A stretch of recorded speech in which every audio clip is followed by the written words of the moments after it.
자, 2017년 고2 9월 학평 때 나왔던 사회지문입니다. 뭐 경제지문인 것 같은데 주인공이 최저소득 보장제죠. 지금 지문 해설이라 가지고 일단 슥 한번 훑어보면은 지문 구조 자체는 좀 보여요. 한번 표시를 해볼게요.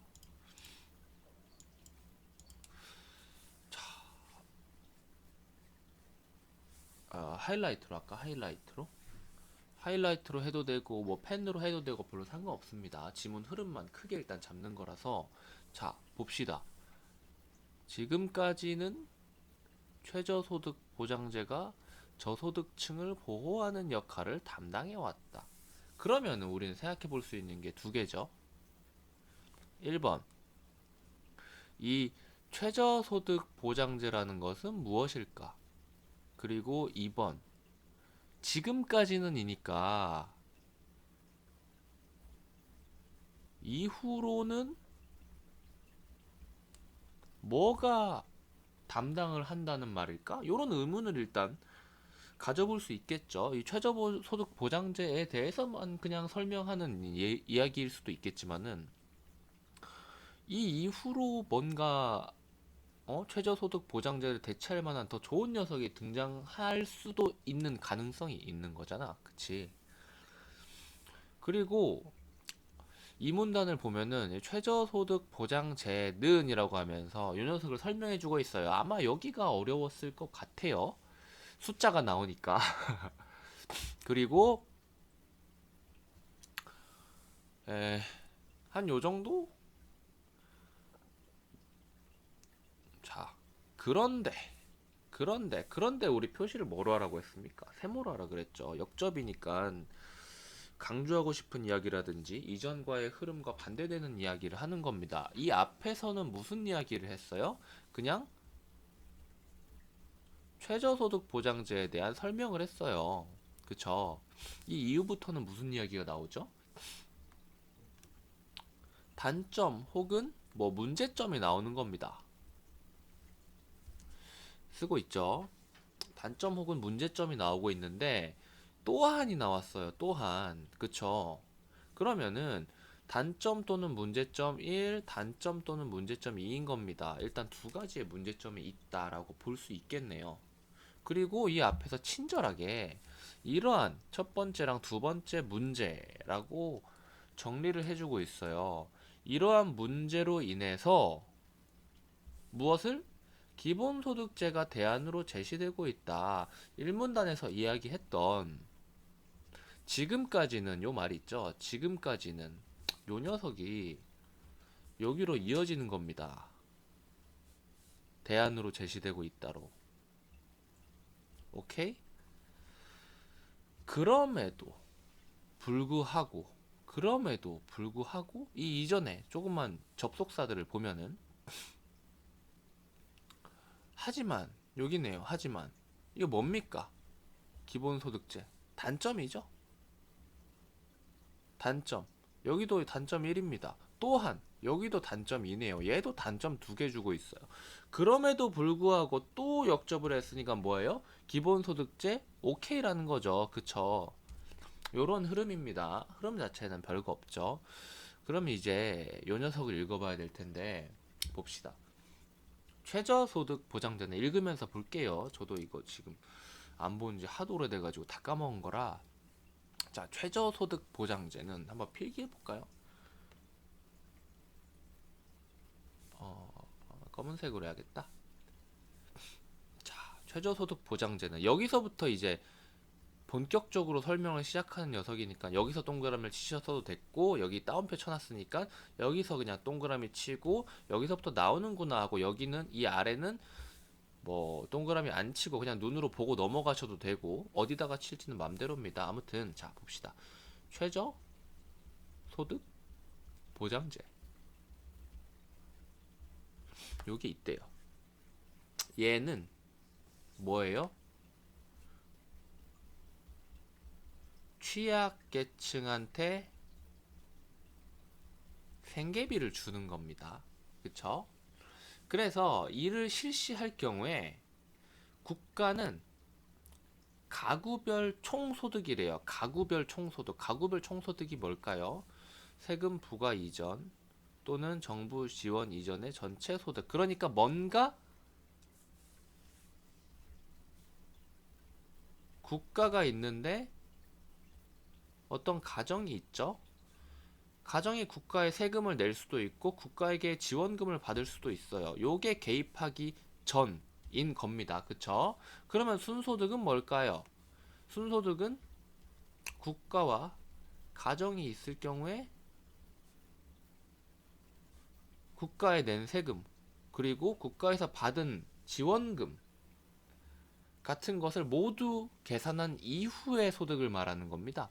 그러니까 개입하기 전, 그러니까 요 위에 있는 총소득 같은 경우는 그냥 뭐라고 해야 될까? 뭐 나라한테 받은 돈, 줄 돈 이런 거 다 신경 안 쓰고 그냥 지금 당장 네 계좌에 박힌 돈이라고 해야 되나?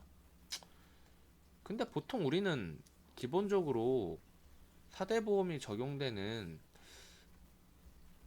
정규직의 경우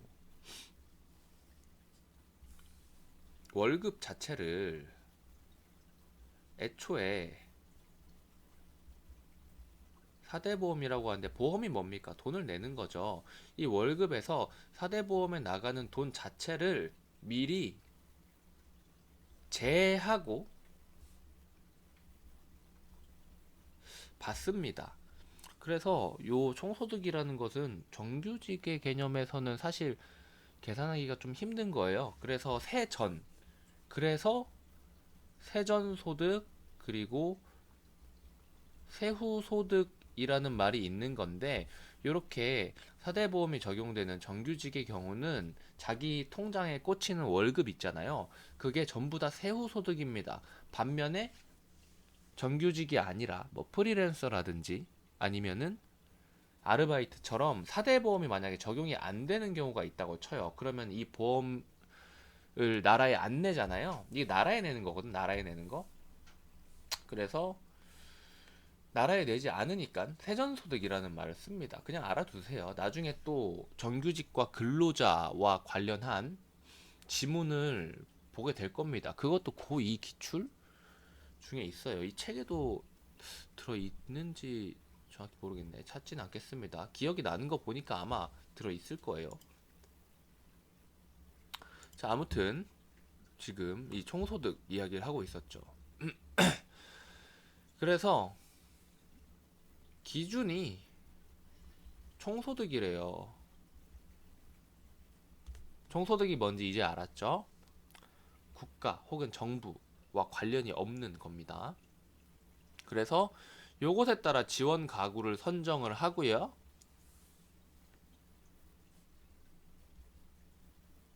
그리고 최저 생계비를 보장해 주는 겁니다. 그렇다면은 당연히 요 보장해 주는 금액보다 버는 돈이 더 적어야겠죠. 그쵸? 보장해 주는 돈이 더 많아야 될 겁니다. 안 그러면 보장해 줄 필요가 없지. 이 정도는 네가 살아가기 위해서 최소한도로 필요한 게 바로 최저 뭐 소득이라는 건데 얘보다 더 많이 받아버리면은 굳이 너 돈 잘 버네? 줄 필요 없겠다 이런 생각을 하는 거죠. 자, 그래서 이제 재밌는 일이 벌어집니다. 예시가 하나 나오네요. 그쵸? 총소득이 50만 원인 가구는 최저생계비 보장이 80만 원까지 되니까 얘가 더 커가지고 얘는 얼마를 받게 됩니까? 얘는 30만 원을 받게 돼요. 그쵸? 국가에서는 이러한 최저생계비의 재원을 마련하기 위해서 요 30만 원 국가가 줘야 되는 거잖아. 국가가 사람한테 이러한 뭐 가게라든지 뭐, 뭐 가족이라든지 이 가구네요, 가구. 이 집안에다가 돈을 줘야 되는 거잖아요. 얘를 마련하기 위해서 돈을 어디서 뽑아오냐면 보장해 주는 게 80만 원이니까 이 80만 원보다 위에 있는 어떤 80만 원 바로 위라고 말하기는 좀 뭐한데 내가 정확히 확인을 못하니까 이거 잘 모르니까. 하지만 이 개념만큼은 확실히 알고 있습니다. 80만 원보다 더 많은 돈을 버는 사람들에게서 뭐를 걷는다? 소득세를 걷어서 니들 돈 많이 벌잖아. 세금 내. 하고 그 세금으로 요걸 주는 거예요. 그러니까 돈 많이 버는 사람한테 걷어가지고 돈 적게 버는 최저생계비, 최저소득보다도 돈을 못 버는 사람한테 논아주는 거죠. 그러니까 부의 재분배 같은 겁니다. 여기까지 읽었네요. 이때 세금이 부과되는 기존 소득을 면세점이라고 하는데 아마 80을 초과한 어떤 지점이 바로 면세점이라고 해요. 면세점이어야 되는데 요것보다 적으면은 소득세, 세금이 없습니다. 하지만 요것보다 크면은 세금을 받는 거예요. 이해되죠? 돈 잘 버는 놈한테 돈 걷어가지고 준다 이거예요. 그래서 총소득이 면세점을 넘는 경우에는 어떻게 돼요? 바로 요 구간이잖아요. 요 구간에서 뭐가 반드시 존재합니까? 소득세가 존재하게 되죠. 그러면 어떤 일이 벌어져요? 어떤 일이 벌어져요? 지금 써져 있잖아요. 총소득이 존재하는데 여기에서 국가에 세금을 반드시 내야 되죠. 소득세가 일단 존재하니까. 하지만 뭐예요? 요러한 지원은 받지 못하죠. 그쵸? 지원을 받지 못합니다. 그렇기 때문에 요 총소득 마이너스 세금 플러스 지원을 국가의 지원을 모두 합산한 것을 순소득이라고 하는데 어떻게 돼요? 순소득은 항상 총소득에다가 세금을 뺀 게 되는 겁니다. 뭐 어떤 경우엔 지원을 받을 수도 있겠지만 보통 이렇게 되면 못 받는 거예요. 소득으로 인한 지원을 못 받는 겁니다. 그쵸? 그래서 순소득이 언제나 총소득보다 적다가 됩니다. 자, 그런데 요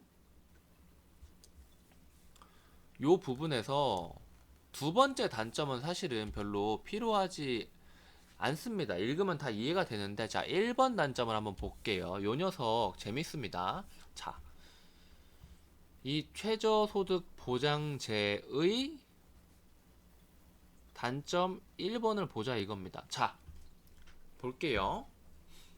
일단 그냥 우리는 편의를 위해서 소득세는 이제 돈을 많이 벌수록 더 많은 비율을 내는 누진세이긴 하지만은 우리는 누진세라고 가정을 안 하고 그냥 소득세는 그냥 10%라고 할게요. 이 소득세는 언제 가해지는 거죠? 바로 면세점 이상 혹은 초과의 돈을 소득으로 벌 때입니다. 그쵸? 그러면 지금 기준이 80만 원이잖아요. 그쵸?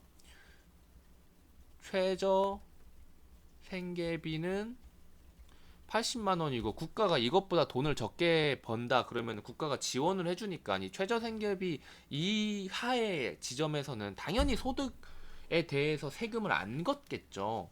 국가가 지원해 줘야 되는 형편인데 세금까지 또 걷겠어? 안 걷겠죠. 그쵸? 그래서 그냥 이 최저생계비는 80이고 이 80을 넘으면은 바로 세금을 걷는다고 해볼게요. 그럼 면세점은 얼마죠? 면세점은 80입니다. 그쵸? 요것을 넘으면은 세금을 부과하는 거고 요것보다 적으면은 요 금액을 채울 때까지 보조금을 받는 거예요. 그러면은 자, 갑이라는 사람이 있고 을이라는 사람이 있습니다. 살짝 띄어야겠다. 이게 되게 재밌어요. 자, 갑이라는 사람이 있고 을이라는 사람이 있습니다. 그리고 이 사람의 소득, 갑의 소득은 자 봐요. 79만 원이라고 해볼게요. 을의 소득은 81만 원이라고 해볼게요. 이 경우 갑은 보조금을 받죠. 얼마를 받습니까? 1만 원을 받아요. 80만 원을 채우기 위해서. 을은 80만 원을 넘었으니까 보조금을 못 받죠. 근데 재미있는 것은 면세점을 넘으면은 소득세 10%를 부과한다는 겁니다. 그래서 갑의 경우 면세점보다 아래이기 때문에 소득세를 내지 않아요. 그런데 을은 소득세 10%를 내네. 얼마입니까? 8.1만 원이죠. 결국 요것으로 인해서 어떠한 결론이 일어나냐면 여기를 이제 총소득이라는 개념으로 표현할 수 있겠고, 보조금과 소득세를 모두 더하고 제한 이후의 소득이 바로 순소득이라고 했죠. 둘의 순소득을 볼까요? 갑은 얼마입니까? 79만 원에서 만 원 받았으니까 80만 원이죠. 을은 81만 원에서 10%를 제외하면 어떻게 돼요? 72만 9천 원이 되는 거예요. 어? 내가 돈을 더 얘보다 많이 벌었는데 이 구간 때문에 내가 훨씬 못 사네? 억울해. 그럼 나 일부러 81만 원이 아니라 딱 79만 원까지만 벌게 일을 줄일래. 그런데 나라에서 노동자가 일을 안 하면은 문제가 되잖아요. 일을 열심히 해야 국가가 돌아갈 거 아니야. 그쵸? 그래서 나라 입장에서 저소득층이 일부 실업자나, 그러니까 그 면세점 이하나 그 부근의 소득에 속하는 일부 실업자 저소득층은 일을 하여 소득을 올리는 것보다 일을 하지 않고 최저생계비를 보장받는 것이 더 유리하다고 판단할 수 있다. 요 두 가지 경우를 전부 다 말하는 겁니다. 갑의 경우는 어떻게 돼요? 조금만 한두 시간만 더 일을 해버리면은 이 면세점을 넘게 돼가지고 소득세 10%를 내야 되는 상황이 되는 거예요. 그럼 일을 할까요? 일을 안 하겠죠? 일을 하기 싫습니다. 그리고 을은 지금 일을 하는 것을 기준으로 세금을 내는데 너무 억울하게 만 원, 2만 원 차이로 그렇단 말이야. 그럼 한두 시간 일을 줄이겠죠. 하지만 이 나라는 노동 가능 인구가 일을 열심히 할수록 나라의 시스템 자체가 그래요. 노동 가능 인구가 일을 열심히 할수록 잘 돌아갑니다. 그런데 두 경우에 어땠어요? 한 명은 일을 할 의지가 없고 한 명은 일을 줄이고 싶어 해요. 정확히 말하면은 일을 추가로 할 수 있는데도 추가로 할 의지가 없고, 일을 추가로 할 수 있는지 없는지 모르겠지만 아무튼 지금 하고 있는 일에서 무조건 줄이고 싶다 이거예요. 내가 얘보다 능력이 좋아서 돈을 더 버는데 세금 내고 나니까 내가 쟤보다 훨씬 못 살면 누가 일을 하고 싶겠어요. 이게 바로 문제인 겁니다. 그쵸? 그리고 뭐 요런 뭐 비용이 추가로, 그리고 뭐 제외되는 가구가 생기기도 한다. 이거는 뭐 그냥 읽으면은 바로 이해가 되는 거고요. 요 부분이 문제였을 겁니다. 다 이해됐죠, 이제? 이게 아름답지 않니? 이런 것이 도처에 존재해요. 그리고 요런 빈틈을 파고 들어가지고 어떻게든 자기 이득을 가져가는 사람들이 있습니다. 돈을 적게 버나 돈을 많이 버나. 얄밉죠. 하지만 너도 이런 상황에 처하게 되면 저렇게 안 할까? 너도 저렇게 하게 될 거야. 왜냐? 저거는 사실상 나라가 정해놓은 틀이기 때문에. 근데 사실 뭐가 잘했다 못했다 이렇게 판단할 수는 없는 것 같아요. 요 얘긴 여기까지 하고 이어서 읽어봅시다. 이러한 문제로 기존의 복지 재원을 하나로 모아 국가 또는 지방자치단체에서 모든 구성원 개개인에게 아무 조건 없이 정기적으로 현금을 지급하는 기본소득제가 대안으로 제시되고 있다. 지금 이제 대통령 후보들이 지금 이 영상을 찍는 게 2022년 1월이니까 국민의힘이랑 민주당이랑 두 대표 중에 한 명이 이 기본소득제를 엄청 크게 주장을 하고 있죠. 그런데 이 기본소득제는 문제가 사실 최저생계보장제보다 더 큽니다. 자, 보면 첫 번째로 읽으면서 이건 이야기해도 될 것 같아요. 써야 될 것 같기도 하고 아무튼 가봅시다. 기본소득제는 그냥 소득에 비례해 가지고 소득에 의해서 소득을 계산해서 주는 게 아니라 그냥 다 줄게. 다 줄게. 그러니까 다 줄 테니까 열심히 더 할 사람은 열심히 해. 어? 다 줄게. 이러한 상대적 박탈감, 을처럼 상대적 박탈감을 느끼지 않도록 너도 주고 너도 줄게. 그러니까 해. 라고 했잖아요. 그런데 기본소득제는 나 원래부터 갑 같은 경우를 보면은 나 원래부터 80만 원으로 만족을 했는데 야 기본소득제로 100만 원 준댄다. 개꿀 아니냐? 개이득이지. 20만 원이나 더 받네? 일을 더 할 의지가 있을까요? 나는 원래 80만 원으로도 살려고 했는데 100만 원이네? 20만 원 더 버네? 20만 원으로 고기 사 먹어야지? 일은 별로 하기 싫다. 이런 생각을 하겠지. 그래서 이렇게 만족하는 사람들이 늘어나면은 최저소득 보장제를 실시할 때보다 오히려 일자리를 찾는 사람이 전체적으로 줄어들 가능성이 큽니다. 그리고 이것보다 훨씬 큰 문제는 바로 요거예요. 요거 2번입니다. 이게 엄청나게 큰 문제예요. 자본주의 국가에서. 자, 또한 복지 예산이 상대적으로 부족한 국가에서는 시행하기 어렵고 기본소득 이상의 혜택을 받아야 하는 취약계층에 더 많은 경제적 지원을 할 수 없는 문제. 이거 두 개로 갈리는 겁니다. 복지 예산이 상대적으로 부족한 국가에서 시행하기 어렵다는 말은 이러한 국가에서 시행을 하려면은 어떻게 해야 돼요? 세금을 더 걷어야 됩니다. 그쵸? 누구한테? 누구한테? 돈 잘 버는 사람한테. 그러면은 이 사람들은 어떻게 했어요? 일을 하고 싶어질까요? 일을 하기가 싫어질 겁니다. 지금 우리나라 국민연금이 이런 방향으로 지금 돌아가고 있죠. 지금 내는 20대, 30대는 나중에 노년이 돼가지고 국민연금을 못 받을 것이다. 막 그런 이야기가 나오고 있죠. 우리는 부양 인구다. 우리는 계속 부양해야 된다. 요런 거예요. 그래서 나라의 빚이 계속 늘어나고 있는 겁니다. 이런 식으로 계속 퍼퓰리즘 식으로 돈을 뿌리고 있어서 그렇게 아름다운 정책은 아닌 것 같아요. 제가 볼 때는. 그러니까 일시적으로는 이제 내 주머니에 돈이 들어와 가지고 기분이 좋을 수 있겠지만은 국가 전체의 건전한 성장을 위해서는 글쎄올시다. 저는 좀 그렇게 생각해요. 왜냐면 우리나라는 자유민주주의 국가고 자본주의 국가잖아요. 별로 맞지 않은 거죠.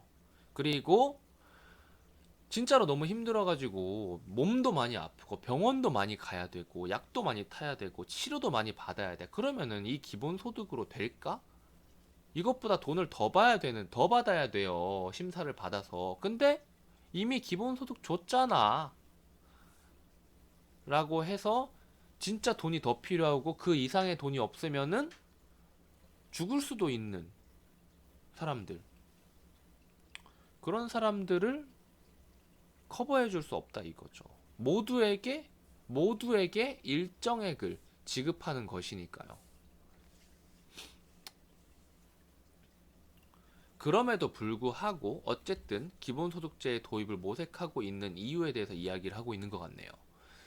모색하고 있는 국가나 지방자치단체는 모든 국민들이 소득을 일정 부분 보장받는 만큼 어떻게 돼요? 그 돈을 쓰겠죠. 그쵸? 그 돈을 쓰겠죠. 그리고 그 돈을 쓰게 하려면은 생산도 해야겠죠. 그렇게 생산과 소비가 촉진이 되고 이로 인해서 전체 경제가 활성화될 것이라 예상한다. 이것은 뭐 기본소득제의 장점이라고 볼 수가 있죠. 요 부분도 장점이라고 볼 수 있고 여기서도 또 장점 이야기를 하고 있는 겁니다. 사실 엄밀히 말하면 장점을 예상한 거죠. 그래서 기본소득제는 최근 인공지능으로 인해서 그게 엄청 줄어들고 있잖아요. 뭐 서빙하는 사람들도 뭐 서빙 로봇 같은 걸로 대체하기도 하고요. 주문 받는 사람도 그 맥도날드나 뭐 그런 데 가보면은 다 기계로 주문하잖아. 그런 것들. 원래 그거는 사람이 하던 거였는데 그 사람들은 어디 갔겠어요? 실업자가 되는 거죠. 원래 그 자리에 있어야 될 사람이. 아무튼 그러한 실업 문제 그리고 뭐 경제 불황을 효율적으로 극복하기 위한 현명한 대안으로 검토되고 있는 것이다라고 하네요. 재밌죠? 재밌습니다. 세금 문제도 재밌는 거예요. 여기까지 할게요.